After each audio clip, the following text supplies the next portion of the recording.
Hello everyone and welcome to the Adam Ferns Archives. I'm of course Adam and this is the Battle of the Beasts summary of round 3. So after round 3 we had 19 incredible fights with 20 beasts that have made it through to round 4. These beasts have fought valiantly to make it this far, and one of them did skip round 3, so they have 2 victories under their belt, but we'll get to that soon. So we're going to go through each book here, show the beast which has made it this far, along with saying who they killed, which victory they had, which I think is the most impressive, and which one I think is the least impressive, and whether I think they have what it takes to make it through to the next round. Because I will be honest, there is one beast here which I feel actually got a bit of a free ride here. But looking at the matchups with the battles they had in the past, there's probably 2 or 3 which had, obvious outcomes to their fights. But I would say which ones I expected to be here, which ones I didn't expect to be here, and which ones I think earned their right to be here. But first, we got to go through the fallen seasons of round 3. And what I mean by that is that throughout this tournament, I've been going through each summary video saying which series was eliminated in which round. At the start of round 3, we had 16 seasons left, and now we have 9. 9 seasons left. So with that, I'll be listing off the counting. 1, 2, 3, 4, 5, 6, 7.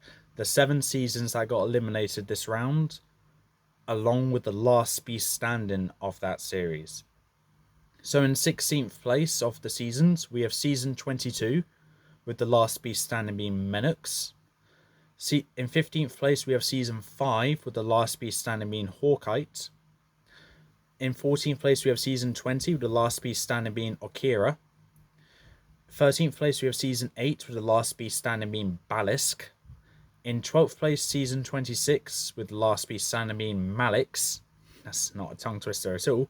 11th place, we have season 13, with the last beast standing being Koba. And in 10th place is season 24, with the last beast standing being Morax. So, ultimately, I would say a fair amount of seasons got eliminated this round, leaving 9 left. And 9 specials left. 1 special got eliminated this round, and that was Verak. But let's get to the part we've all been waiting for, seeing which beasts are through to round 4. So up first, we're going numerically, by the way. Up first, we have Furno the Fire Dragon, representative of Series 1, where it all began. In round 1, he killed Score. In round 2, he killed Durog. And in round 3, he killed Malix. So it goes without saying the easiest victory Furno had was Score. And as for most impressive victory, I'm not sure, because Durog was a semi-finalist in the New Generation tournament, whilst Malix was a quarter-finalist. But I'd argue Durog is probably the more impressive one, because I would say that's not as predictable. But it was a great victories he had, and I feel like I expected him to make it this far, but he also earned the right to make it this far. So I would say, yeah, he definitely deserved it, and I would not be surprised if he makes it through to round 4. Up next, representing Series 6, the World of Chaos, we have Vespic the Wasp Queen. She killed Skurrik in round 1, Stealth in round 2, and Okira in round 3. The least impressive victory is Stealth, because I think that's obvious. And the most impressive, I would say, was actually Okira. I had a lot of fun doing that fight as well. Skurrik, I would say, was just a middle-of-the-road battle, really, because I can't remember anything from that fight. Honestly, Vespic, I do, but I can't see her making it into the next round.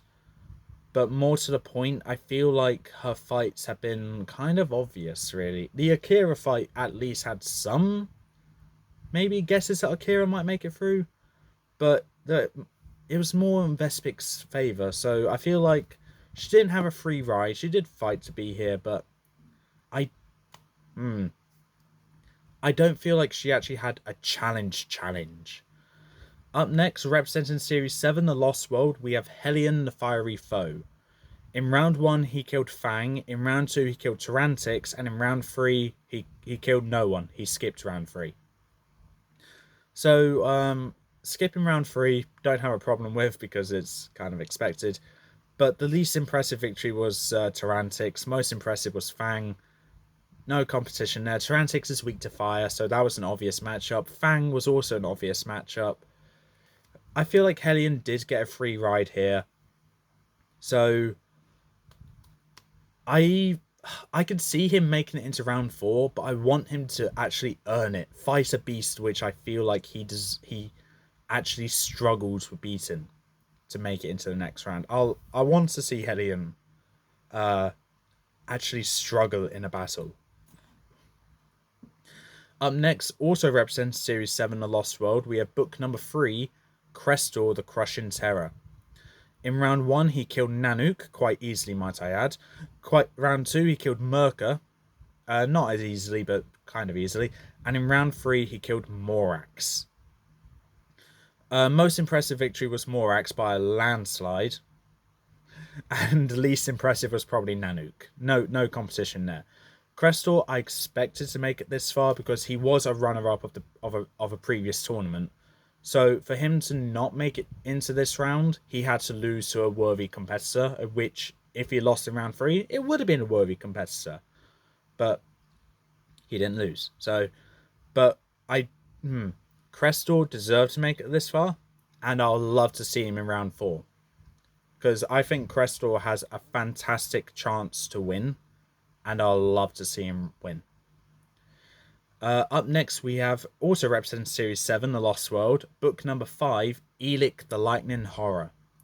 I feel like this beast in Series 7 has been overlooked a lot because she's sandwiched between Carnivora, Madara, and Crestor before Madara.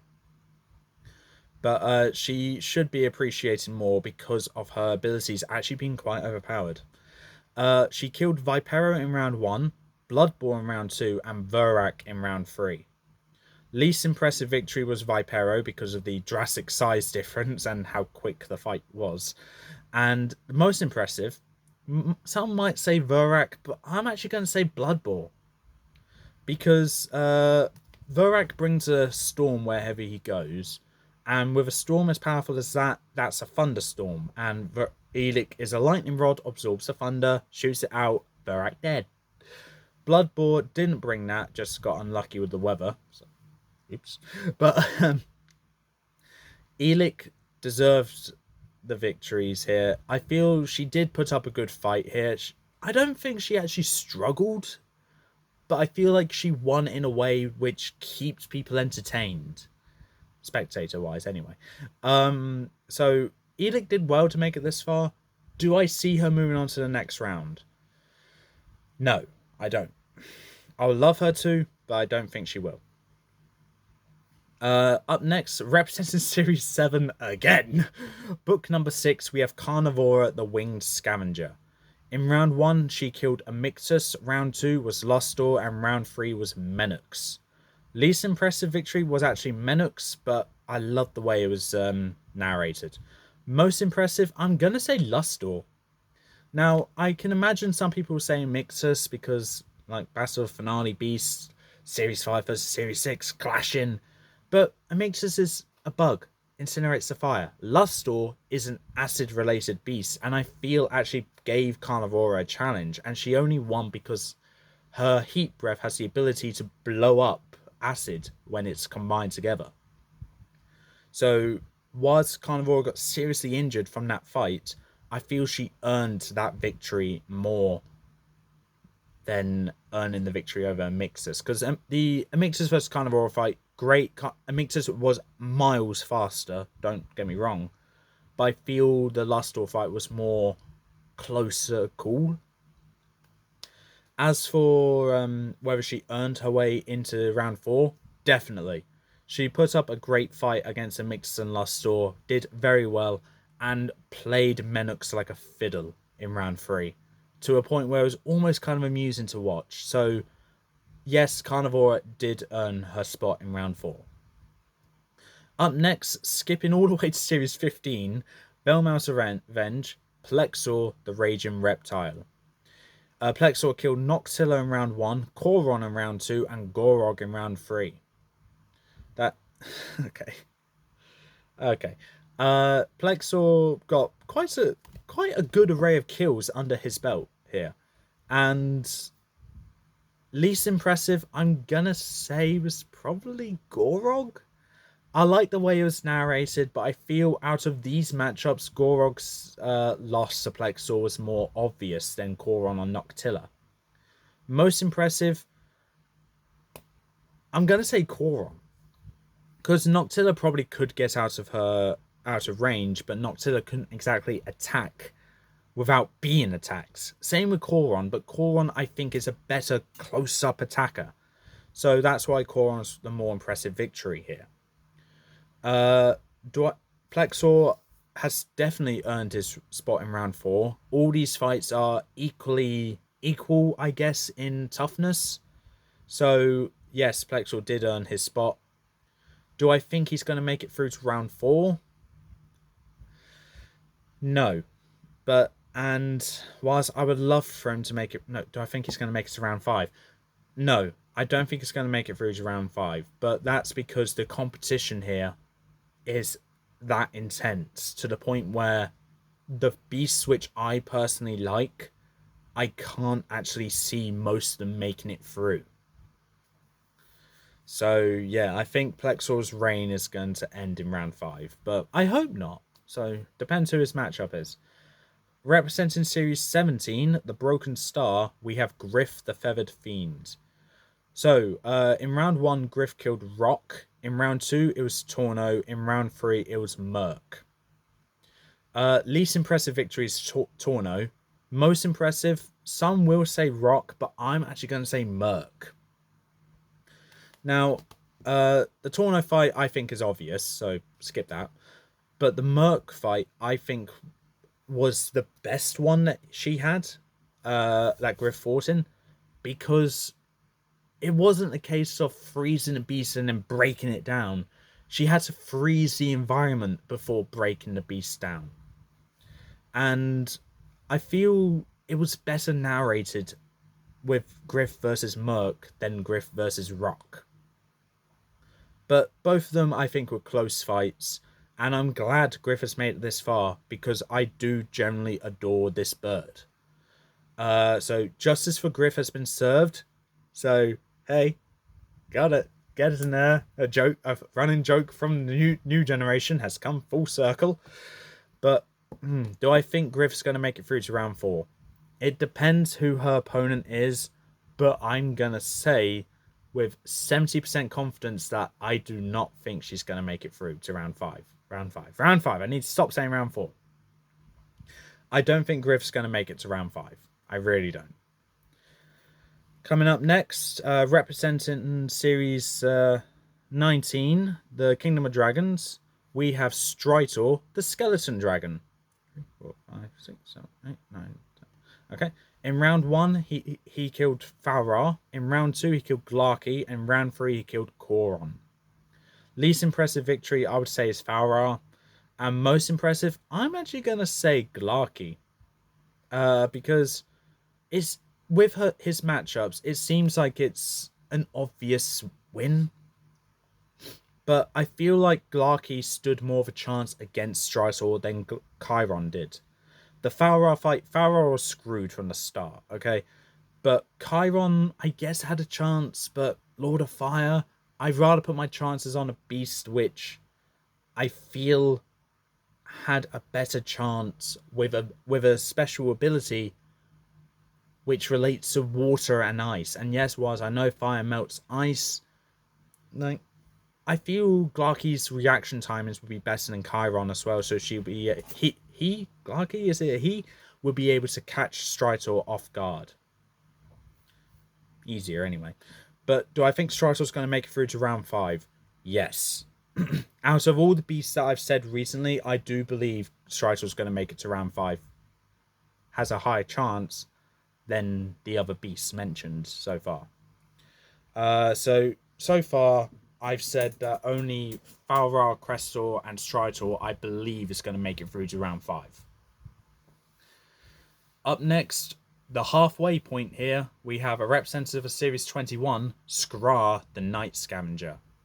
Now, this one I would say was quite lucky to make it into round 4, full stop, because his round 1 opponent was Spyros, his round 2 opponent was Carixa, and his round 3 opponent was Koba. So it goes without saying, Skrar earned his spot in round 4. Least impressive victory was Spyros. No offense, Spyros, sorry. But the most impressive, some would say Carixa because of his intense heat, Melton Diamond. But I'm going to say Koba because of how the battle was narrated, showing this severe dedication on this beast, refusing to go down after extinguishing most of his flames to evaporate Lok-Aran. Do I believe Skrar's going to make it through to round 5? It depends who his opponent is, but I would love for him to make it through. Up next, representing Series 25, the Prison Kingdom, and the last beast in the main series, by the way, is Lycaxa, Hunter of the Peaks.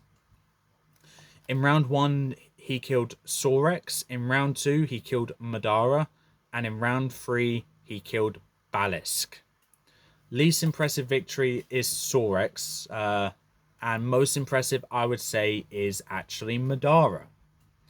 Now, with these battles, I would argue that this was a bit on the obvious side of the matchups, because I saw each of these matchups, and Lycax vs Sorex, I was like, okay, Lycax has won. Lycax vs Balisk. Okay, Balisk can put up a fight, but I feel Lycax would win. And Lycax vs Madara.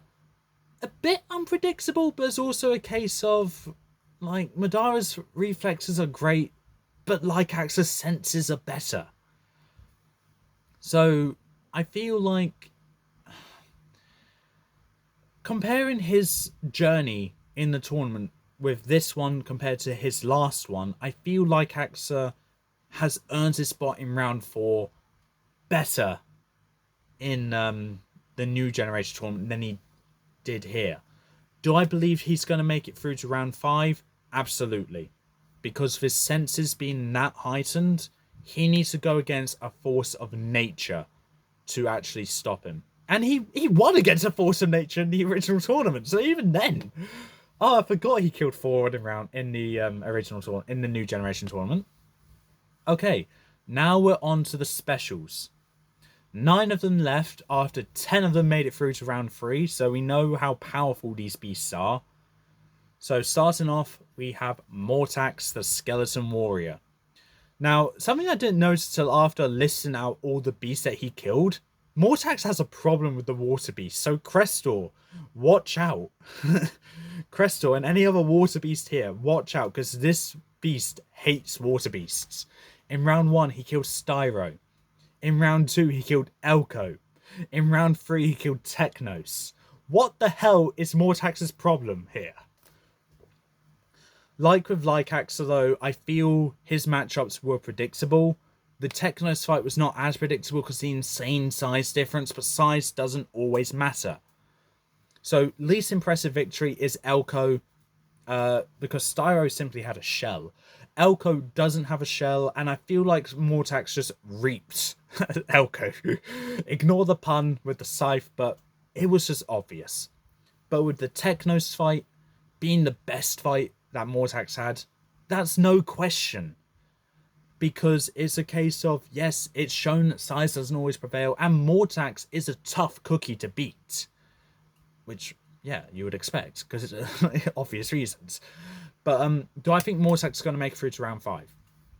I hope he does, because he has the reputation of being a semi-finalist in the Specials tournament, which is arguably one of the most powerful group of beasts that were in a tournament. So if Mortax doesn't make it through to round 5, he has to go against a beast which has either done around the same level of powerfulness, well, progress in the previous tournament, or I personally see winning more.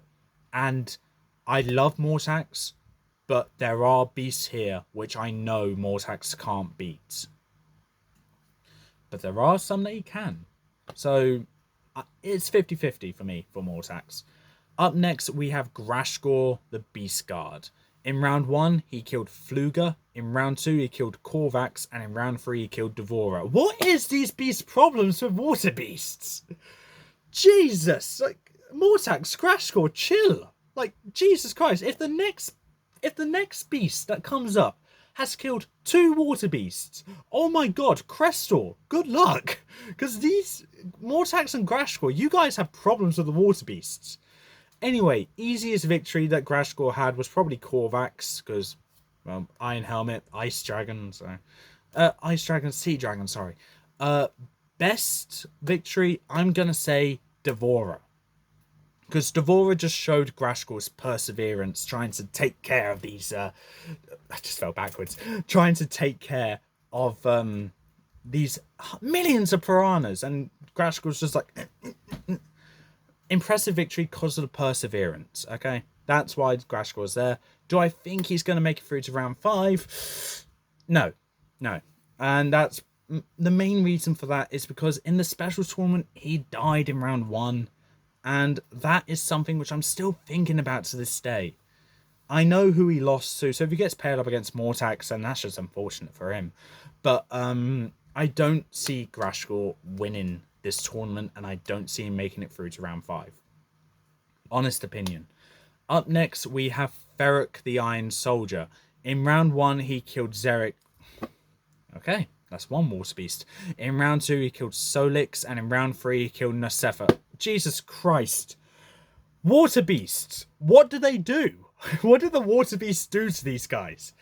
Okay, so least impressive victory was Xeric. Most impressive, I would say Nasefa, but that's because he fought Nasefa on the water and then on a log. So I think it's just because of the battlefield that made the Nasefa victory impressive, but in actuality, I feel Ferric got a free ride here because he's gone against beasts which simply didn't stand a chance. And I'm aware Xeric is technically a plant beast because he's weak to water, but he's fought in a swamp. That's water. But yeah, I really don't see Ferric. I want Ferric to have a fight where he earns his right to make it to the next round.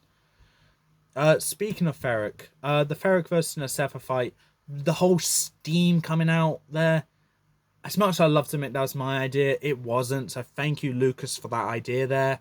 I told you I'll thank you for that in this video when I forgot to do it in the previous one. So here you go.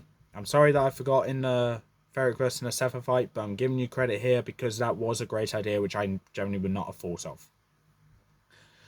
Do I think Ferric's going to make it through to round 5? Yes, but I want him to go against a beast that gives him a challenge.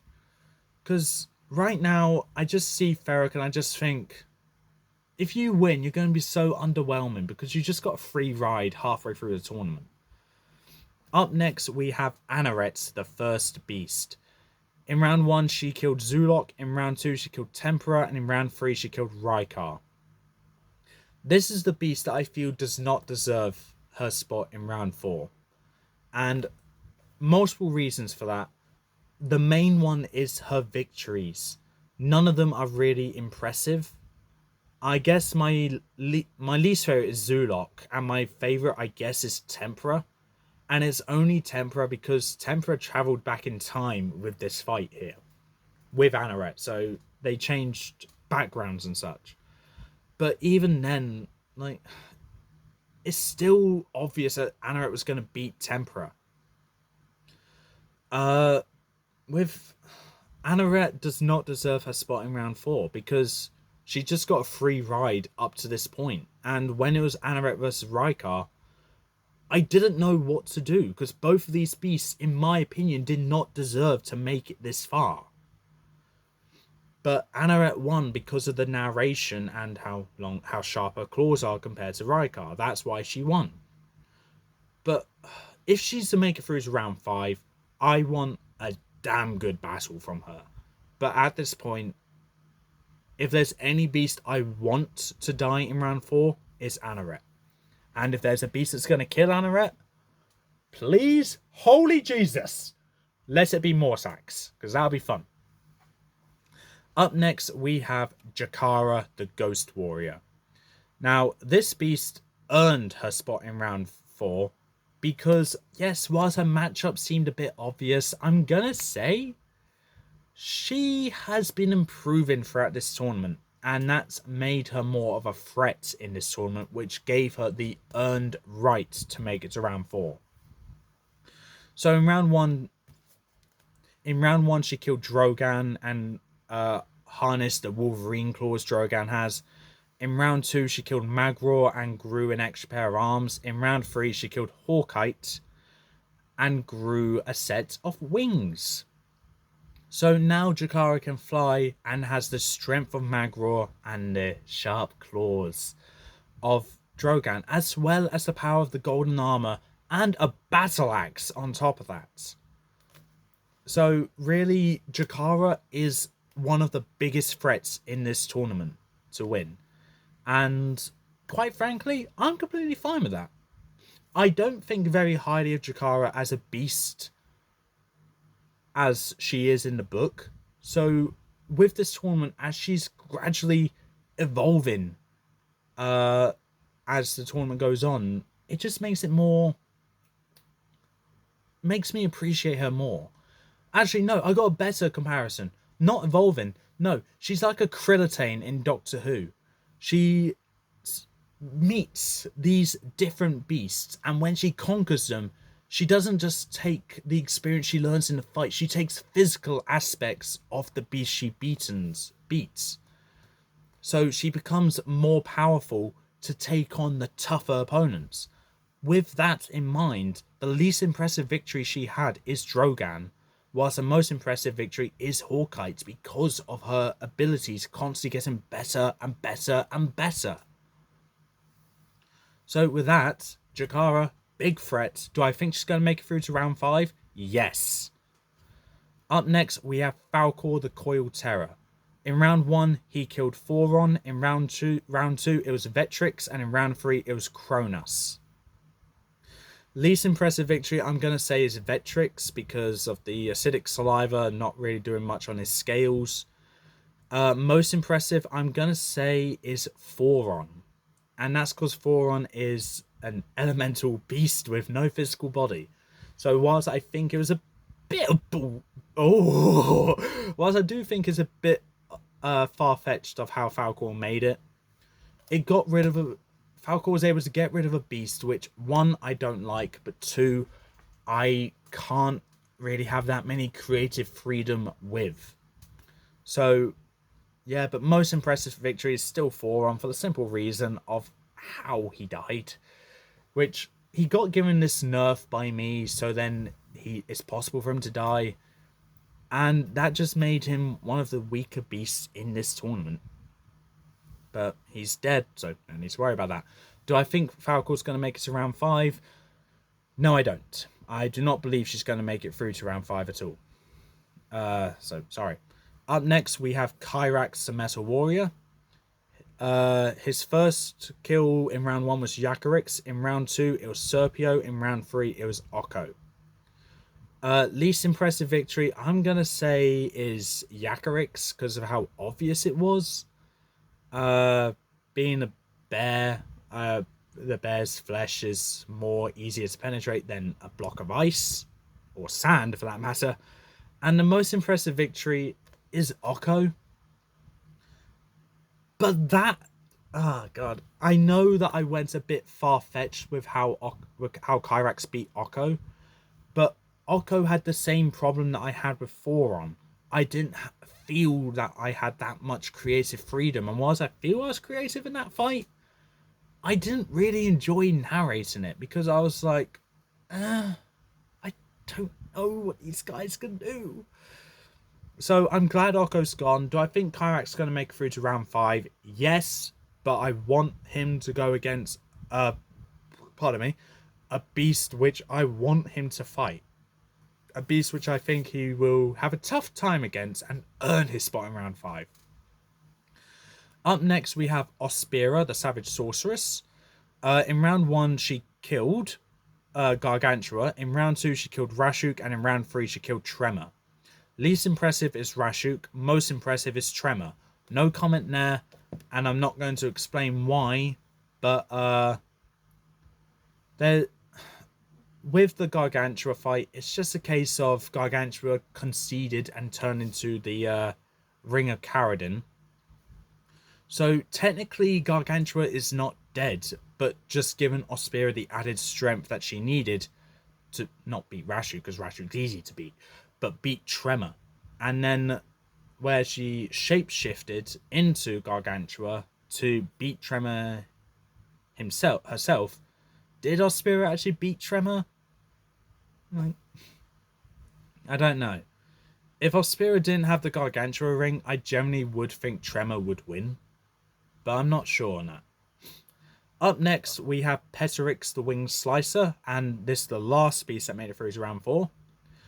In round 1, she killed Kajin. In round 2, she killed Epos. In round 3, she killed Quag. Least impressive victory is actually Epos, and most impressive is Quag. Now, I think it was obvious that she was going to kill Epos, which was a shame because this was the furthest that Phoenix actually made it in this tournament. But yeah, I don't think Epos stood a chance against Petrix, and with Petrix versus Quag, I feel it was a bit predictable to an extent, I guess. I can see Quag winning that fight, but I could also see Petrix winning that fight, and it just came down to how I narrated it. And because Quag is made of stone, that's what made it the more impressive victory to me. But Kajin, I think, was a nice, fun fight for Petrix to have, and I personally enjoyed it. But with that, that's the 20 beasts that made it through to round 5. Jesus Christ. Made it through to round 4. And there's only a few which I can actually see make it to round 5.